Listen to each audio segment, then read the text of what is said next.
অক্রূর, বলো যে গোকুলবাসীরা সবাই মরে গেছে। মহারাজ, আশেপাশের গ্রামের কেউই, গোকুলের কোনো লোকজন, পশু পাখি কাউকে চোখে দেখা তো দূরের কথা, গোকুল থেকে বেরোতেও দেখেনি। এমন তো মনে হচ্ছে যে যেন কি? মনে হচ্ছে ওদের অস্তিত্ব বাস্তবে আর নেই মহারাজ। অক্রূর, এই শুভ সংবাদ শোনার জন্যই তো আমি এতক্ষণ ধরে অপেক্ষা করেছিলাম। এটা কি শুভ সংবাদ নয় অক্রূর? মহারাজ, এটা যদি সত্য হয় তাহলে এটা সুসংবাদই বটে, কিন্তু এটাও তো হতে পারে যে ওরা কোনো গুপ্ত স্থানে সুরক্ষিত আছে। সেই স্থানের সন্ধান কেন পাওয়া যাচ্ছে না অক্রূর? এই এগুলো দেখছো, মথুরাতে মহোৎসবের প্রস্তুতি ধুমধাম করে হচ্ছে, আর তুমি শুভ সংবাদের বদলে আশঙ্কা নিয়ে এসেছো। যদি তুমি আমাকে শুভ সংবাদ না দিতে পারো, চলে যাও, চলে যাও আমার চোখের সামনে থেকে। তুমি গোকুলকে সফলভাবে নষ্ট করে দিয়েছ। সে তো আমি করেই দিয়েছি, কিন্তু গোকুলবাসী তারা তো আজও জীবিত। আমি ভেবেছিলাম আমি বিজয়ী হয়েছি, আর আমি সেই বিজয়ের উৎসব পালন করব, কিন্তু না, ওই দেবতাদের ছলনা আমাকে কিছুতেই সফল হতে দিচ্ছে না। ওই মায়াবী বালকের জন্মের সময় ছলনা করেছিল, আমার বোন পুতনাকে ছল করে মেরেছে।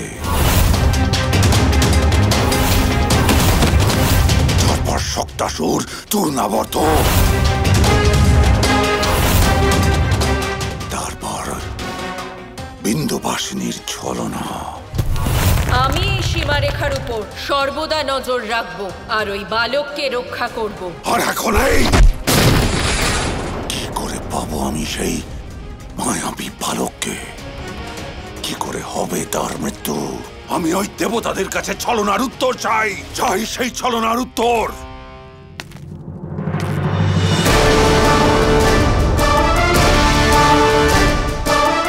গুরু শুক্রাচার্য,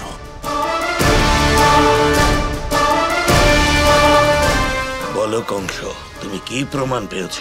গুরুদেব, আপনি ঠিক বলেছেন, ওই গোকুলবাসী জীবিত আছে, আর আমি পূর্ণ বিশ্বাস করি যে আপনি ওদের বিষয়ে সবকিছুই জানেন। কৃপা করে আমায় সাহায্য করুন, আমি সারা জীবন কৃতজ্ঞ থাকব।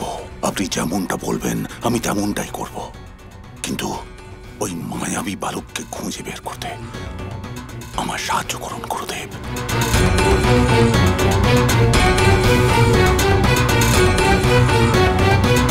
কিন্তু যদি আমায় সাহায্য না করেন, তাহলে আমি ধরে নেব যে আপনাকে গুরু বানানো ব্যর্থ। এইবার এই পরীক্ষা আপনাকেও দিতে হবে গুরুদেব।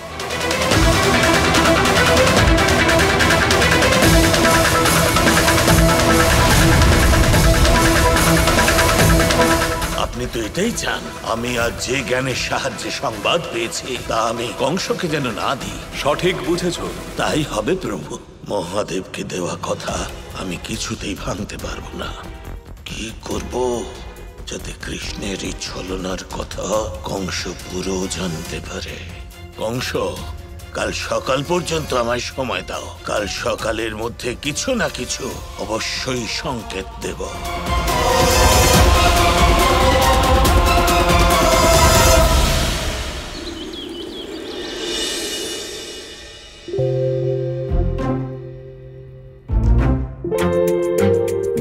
গোপাল, ব্রহ্মদেবের পরীক্ষা নেওয়া শেষ হয়েছে তো? এবার তো উনিও মেনে নিয়েছেন যে বৃন্দাবনী বিশ্ব ব্রহ্মাণ্ডের সব থেকে সুন্দর জায়গা, কারণ উনি বলেছিলেন যে যদি এটা প্রমাণ হয় যে বৃন্দাবনী বিশ্ব ব্রহ্মাণ্ডের সুন্দরতম স্থান হয়, তাহলে উনি চলে যাবেন। দাদা, ব্রহ্মদেব চলে তো গেছেন, কিন্তু উনি এখনো এই কথাটা মানেননি যে বৃন্দাবনী জগতের সব থেকে সুন্দর জায়গা। উনি তো কেবল বাচ্চাদের সাথে না পেরে ফিরে আছেন। ব্রহ্মদেব এত সহজে হার মানবেন না। দাদা, ব্রহ্মদেবের খেলা এখনো বাকি আছে। কিন্তু এবার উনি কি ধরনের নতুন খেলা খেলবে গোপাল? এর পরের খেলা আপনি তাড়াতাড়ি জানতে পারবেন দাদা।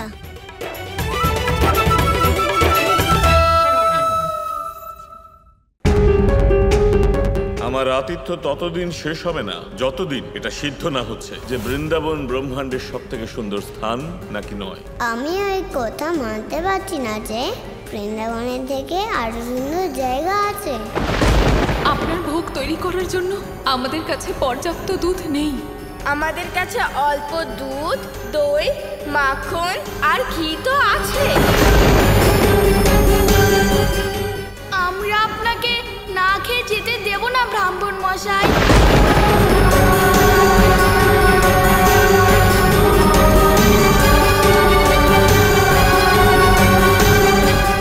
ধন্যবাদ ব্রহ্মদেব।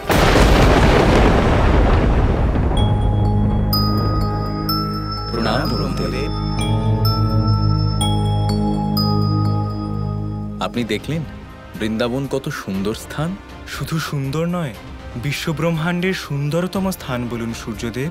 সেই স্থানকে দেখে কেউ খুশি না হয়ে কিভাবে থাকতে পারে? ক্ষমা চাইছি ব্রহ্মাদেব, আপনি এক্ষুনি বৃন্দাবন থেকে ফিরেছেন আর এখন আপনার সাধনা করার সময়। না হলে আমরা আপনার কাছে জানতে চাইতাম যে বৃন্দাবন আপনার কেমন লেগেছে।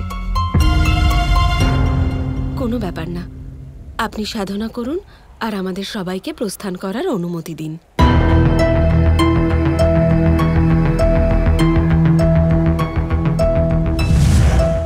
আবারও চিন্তিত মনে হচ্ছে যেন আপনাকে।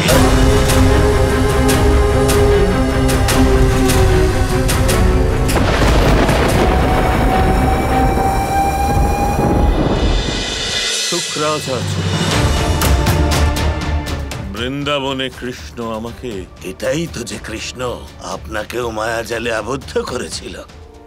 এটাই তো ও করে, ছলনায় সব ভুলিয়ে দেয়। কিন্তু ওই কৃষ্ণ এটা প্রমাণ করেছে যে বৃন্দাবনই ব্রহ্মাণ্ডের সব থেকে সুন্দর স্থান। কারণ ওখানের মানুষরা সুন্দর, তাদের ভাবনা পবিত্র, যেখানের বালকরা ব্রাহ্মণের ভোজনের জন্য নিজেরা অভুক্ত থাকতে পারে। কিন্তু বিষয়টা তো স্থান নির্ভর, মানুষকে কেন্দ্র করে নয়। যদি ওই স্থান মানুষের জন্যই সুন্দর, কিন্তু যদি ওখানে মানুষই না থাকে, তাহলে কৃষ্ণ কি সিদ্ধ করতে পারবে যে মনুষ্যবিহীন বৃন্দাবন বিশ্ব ব্রহ্মাণ্ডের সব থেকে সুন্দর স্থান? তোমার কথাটা ঠিকই শুক্রাচার্য, কিন্তু এসব হবে কি করে? বৃন্দাবনের মানুষরা বৃন্দাবন ছেড়ে কেন যাবে? ওরা তো ছেড়ে যাবে না ব্রহ্মাদেব, কিন্তু ওদের অদৃশ্যত করা যেতেই পারে, তাই না? আপনি হলেন ব্রহ্মা, সৃষ্টির রচয়িতা। আপনার কাছে একটি গ্রামের সামান্য কিছু মানুষকে অদৃশ্য করা তো খুব সহজ বিষয় ব্রহ্মাদেব। কিন্তু ওদের অদৃশ্য করে রাখবো কোথায়? সেটা আপনি আমার উপর ছেড়ে দিন। আমি ওদের এমন স্থানে রেখে দেব যা স্বর্গের মতোই সুন্দর হবে। কেউ কিচ্ছু জানতে পারবে না। এমন স্থান যেখান থেকে পুনরায় ওরা আর ফিরতেই চাইবে না। আর তার জন্য ওরা আপনার কাছে কৃতজ্ঞ থাকবে। শুধুমাত্র একবার ওই কৃষ্ণ হেরে যাক, তাহলে আমরা পুনরায় ওদের বৃন্দাবন পাঠিয়ে দেব। তোমার এই পরিকল্পনা তো অদ্ভুত শুক্রাচার্য। ধন্যবাদ ব্রহ্মাদেব। শুধু আপনি শীঘ্রাতি শীঘ্র ওদের অদৃশ্য করে আমার কাছে পাঠিয়ে দিন। আমার তো শুধু একটাই ইচ্ছে, এই ব্রহ্মাণ্ডের রচয়িতার সম্মান আবার যেন আপনি ফিরে পান, আর কৃষ্ণের পরাজয় হোক।